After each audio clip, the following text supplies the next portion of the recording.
Chambersburg Trojans squared off against the Harrisburg Cougars on Friday night, as Chambersburg looked to stay on a roll after its win against Carlisle last week. Harrisburg got on the board first when Mikel Clark hit Martese Clark on a beautiful touch pass across the middle to give the Cougars the early lead.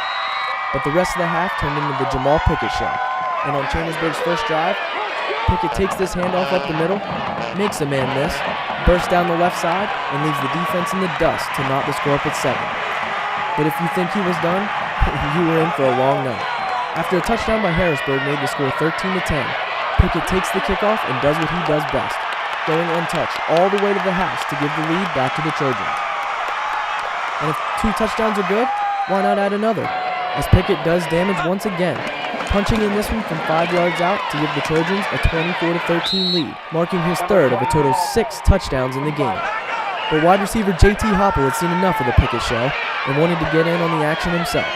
And with the clock at 0 in the second quarter, he takes this Ryan Martin pass and shows us some dazzling moves, making 2 defenders miss and diving into the end zone to give Chambersburg a commanding halftime lead. But Harrisburg wasn't going anywhere, and in the fourth quarter, Clark caught fire, bringing his team within 5 after trailing by as many as 18 in the second half.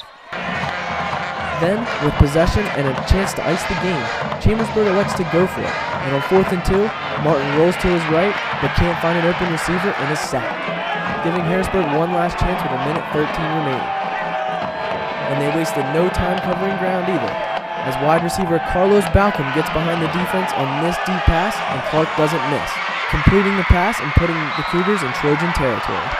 And it took only a few more plays for Darius Davis-Ray to catch this screen pass and score from 13 yards out, giving Harrisburg the 54-51 victory and marking the second time in 3 weeks the Trojans have given up a double-digit lead in the second half.